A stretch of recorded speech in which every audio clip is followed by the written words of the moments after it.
Hello guys, welcome back to my channel. तो कैसे हो आप सभी लोग? आई होप आप सभी लोग अपनी स्टडीज़ को कंसिस्टेंसी के साथ में कर रहे होंगे और साथ ही साथ अपने आप को भी इम्प्रूव कर रहे होंगे। तो इस वीडियो में हम लोग क्वेश्चन नंबर 41 सॉल्व करेंगे, जो कि chapter matrices class 12th math CBSE PYQ series 2024 के लिए होने वाला है। ठीक है, तो स्टार्ट करते हैं हम लोग क्वेश्चन नंबर 41 से। तो देखते हैं, find the product of the matrices. यहाँ पर देखो दो मैट्रिक्स गिवन है हमारे पास, एक ये मैट्रिक्स गिवन है, एक ये मैट्रिक्स गिवन है। ठीक है, इन दोनों का प्रोडक्ट निकालना है। ठीक है, इन दोनों का करेंगे, इन दोनों का प्रोडक्ट का यूज़ करके फाइंड द प्रोडक्ट। इन दोनों का प्रोडक्ट सबसे पहले फाइंड करो और हमसे कह रहे हैं कि इन सिस्टम ऑफ इक्वेशन को सॉल्व करो। ठीक है, तो बहुत ही आसान क्वेश्चन है। ऐसा क्वेश्चन मैंने आपको करवाया हुआ, और ये ध्यान रखना, ऐसे क्वेश्चंस आपके 5 मार्क्स में ही आते हैं। तो देखो, ये आपका 5 मार्क का क्वेश्चन है, और इन क्वेश्चंस की जो है अच्छी बात ये होती है कि ज़्यादा क्वेश्चन ये लॉन्ग नहीं होते हैं, सिर्फ इसमें थोड़ा सा एक कॉन्सेप्ट यूज़ होता है, वो आपको पता होना चाहिए। देखो, जो दो मैट्रिक्स गिवन थी उनको मैंने मान लिया ए है, दूसरी मैंने मान लिया बी है। अब इन दोनों का मुझे क्या निकालना है? प्रोडक्ट निकालना है। तो मैं इन दोनों को मल्टीप्लाई कर दूंगा। तो देखिए, मल्टीप्लाई करने पे क्या होगा कि पहला कॉलम से मल्टीप्लाई होगा, तो 1 into 6 minus 6, 2 into 14 plus 28, minus 3 into minus 15 plus 45 हो जाएगा। फिर पहला रो दूसरा column 1 into 17, 17, 2 into 5 10, minus 3 into 9 minus 27। फिर पहला रो तीसरा column 1 into 13, 13, 2 into minus 8 minus 16, minus 3 into minus 1 plus 3 हो जाएगा। यानी कि ये हमारे पास हो गया पहला रो तीसरा कॉलम भी हमारे पास हो गया। फिर दूसरा रो पहला column 2 into minus 6 minus 12, 3 into 14 plus 42, 2 into minus 15 minus 30। ठीक है, ये हो गया दूसरा रो पहला कॉलम। फिर दूसरा रो दूसरा column 2 into 17 34, 3 into 15 3 into 5 sorry 15, 2 into 9 18। ठीक है, तो दूसरा रो तीसरा column 2 into 13 26, 3 into minus 8 minus 24, 2 into minus 1 minus 2। फिर तीसरा आपका रो पहला column 3 into minus 6 minus 18, minus 3 into 14 minus 42, minus 4 into minus 15 plus 60। फिर तीसरा रो दूसरा column 3 into 17 51, minus 3 into 5 minus 15, minus 4 into 9 minus 36। फिर तीसरा रो तीसरा column 3 into 13 39, minus 3 into minus 8 minus 24, minus 4 into minus 1 plus 4 हो जाएगा। ठीक है, तो यहाँ पर देखो, अब मैं इन दोनों को अगर मैं मल्टीप्लाई कर दूँ तो यहाँ पर देखिए, सॉल्व करने के बाद हमारे पास ये सब सॉल्व करने के बाद हमारे पास ये आ जाएगा। अब देखो, यहाँ पर जो 67 है ना, वो एक कॉलम एक आपका डायगोनल में लगा हुआ है। तो मैं यहाँ से इसको अगर मैं कॉमन ले लूँ तो यहाँ पर देखिए क्या बनेगा, हमारा बन जाएगा हमारे पास। अगर मैं यहाँ से कॉमन ले लूँ तो 67 बाहर आ जाएगा। तो यहाँ पर देखो, अंदर बचेगा 1। यहाँ पर तो 0 है, तो 0 में से कुछ भी कॉमन ले लो, कॉमन मिल जाता है। तो यहाँ पर 0 का 0 ही रहेगा, 0 का 0 ही रहेगा, 0 का 0 ही रहेगा। यहाँ बन जाएगा 1 0 0 0 1। ठीक है, अब यहाँ पर देखो जी, जो हमारे पास जो मैट्रिक्स बन रही है ना, कैसी मैट्रिक्स है ये हमारे पास एक आइडेंटिटी मैट्रिक्स है। क्या है ये? एक आइडेंटिटी मैट्रिक्स, जिसका ऑर्डर कितना है 3 क्रॉस 3 का है। तो मैं इसको लिख सकता हूँ कि ए बी बराबर में 37 इंटू आई लिख सकता हूँ। अब मैं इस 37 को अगर मैं इधर नीचे ले आऊँ, देखो ये जो क्वेश्चन करने का पैटर्न है, इनको ध्यान रखना है।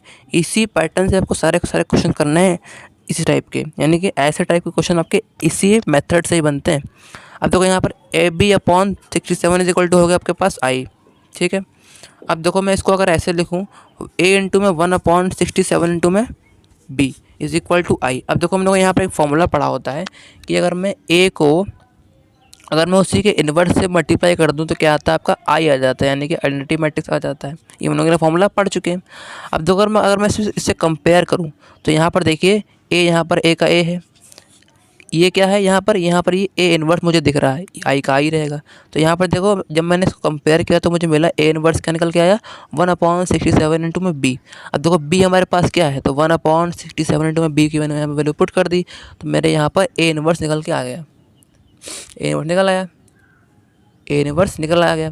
अब देखो, यहाँ पर ए इन्वर्स निकालना हमको क्यों पड़ा, यानी कि यहाँ पर ए इन्वर्स हमने क्यों निकाला, अब तो ये भी आपका आगे यूज़ होगा। तो देखो,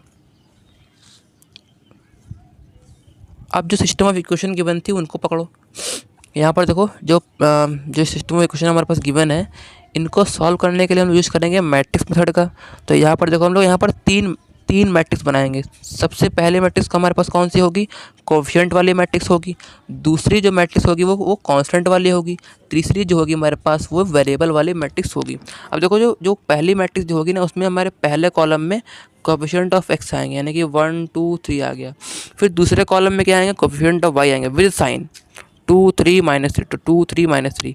फिर उसके बाद जो थर्ड कॉलम बनेगा उसमें आप क्या आएंगे, कोफिशिएंट ऑफ जेड, तो -3 2 -4। अगर यहाँ पर कोई भी और भी वेरिएबल लिखा होता तो यहाँ पर हम लोग फोर्थ कॉलम बनाते।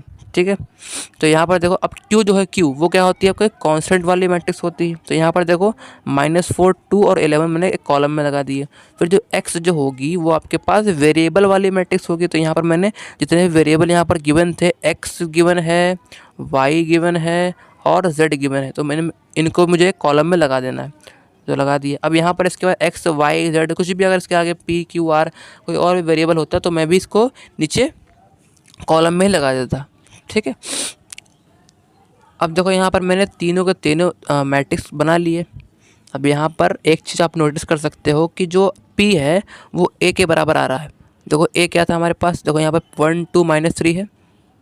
A पर आओ, देखो 1 2 -3 देखो आ रहा है। नीचे क्या आ रहा है, 3 -3 -4, 3 -3 -4, यानी कि P और जो A है वो क्या है, आपस में क्या है, इक्वल है। तो यहाँ पर अगर मैं फॉर्मूला मुझे पता है कि अगर P x बराबर Q है तो P की प्लेस पर मुझे A लिख सकता हूँ। तो यहाँ पर हो जाएगा A x बराबर Q। तो यहाँ से देखो A x जो हो जाएगा वो क्या हो जाएगा, A inverse into Q, x is equal to A inverse into Q। यहाँ से ये हमारे पास मेन फॉर्मूला बन गया। अब सिंपली इसमें वैल्यू पुट कर देंगे। तो x की वैल्यू क्या है, ये रख दी हमने यहाँ पर। A इनवर्स हम लोगों ने अभी फाइंड किया, क्योंकि मैंने बताया था आपको कि A इनवर्स आगे यूज़ होगा, तो यहाँ पर यहीं पर यूज़ हो रहा है। तो 1/67 इंटू में ये आपके पास मैट्रिक्स रख दी, इंटू में Q क्या है, Q मैंने यहाँ पर रख दिया। ठीक है, फिर जो मैट्रिक्स गिवन है उन दोनों को मल्टीप्लाई कर लेंगे।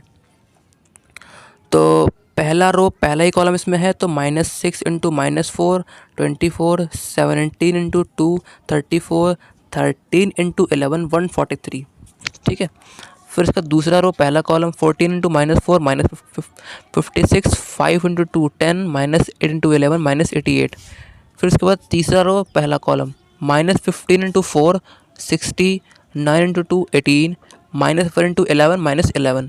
ठीक है, अब इनको सॉल्व करेंगे तो क्या आएगा, 201 -134 67। अब इस 61/67 के जब अंदर मल्टीप्लाई करेंगे तो देखिए क्या आएगा, हमारे पास निकल के आएगा 3 -2 1। ठीक है, ये निकल के आ जाएगा। अब देखो जब भी दो मैट्रिक्स आपस में इक्वल होती है तो क्या होता है, वहाँ पर आपके दो चीज़ें होती हैं। पहला तो दोनों का ऑर्डर सेम होता है, और दूसरा क्या होता है कि उनके करस्पॉन्डिंग एलिमेंट्स इक्वल होते हैं। तो x का करस्पॉन्डिंग एलिमेंट क्या है, 3 है, तो x बराबर 3। y का करस्पॉन्डिंग एलिमेंट क्या है, -2 है, तो y बराबर y बराबर -2। z का करस्पॉन्डिंग एलिमेंट क्या है, 1 है, तो z बराबर 1 हो गया। यानी कि यहाँ पर x y z की वैल्यू मैंने यहाँ पर निकाल ली। ठीक है, तो ये हमारे पास जो सिस्टम ऑफ इक्वेशंस गिवन थी उनका मैंने सोल्यूशन फाइंड कर दिया। ठीक है, अब चेक करते हैं कि जो ये सोल्यूशन निकल के आया है x y z की वैल्यू, ये सही है या नहीं सही है। तो इसके लिए हम लोग आएंगे, हम लोग मेन इक्वेशन जो हमको गिवन थी उनमें इनको पुट करेंगे। अगर ये सेटिस्फाई करती है तो हमारे पास जो ये इक्वेशन गिवन है निकल के जो आई हैं वो सही हैं। तो 3 -2 1, ध्यान रखना, 3 -2 1, 3 -2 1। तो x की वैल्यू है 3, x की वैल्यू है 3 प्लस 2 इंटू -1, 2 इंटू -2, ठीक है, इंटू 3 इंटू जेड की वैल्यू कितनी निकाली थी मैंने, 1। तो 3 -4 -3, तो 3 से 3 कट गया, कितना आया, -4 आ गया। और -4 ही हमारा क्या आ रहा है, राइट हैंड की तरफ आ रहा है। यानी कि जो इक्वेशन है वो सेटिस्फाई 100% कर रही है। अब यहाँ पर दो इक्वेशन बची, आप इनमें पुट करके देख सकते हो कि तीनों की तीनों इक्वेशन जो होंगी इन सिस्टम ऑफ इक्वेशन का सोल्यूशन को सेटिस्फाई करेंगे ही करेंगी। ठीक है, तो आई होप आप सभी लोगों को इस क्वेश्चन का सोल्यूशन पसंद आया होगा। ठीक है, तो मिलते हैं हम लोग अपने नेक्स्ट वीडियो में, तब तक के लिए जय हिंद दोस्तों।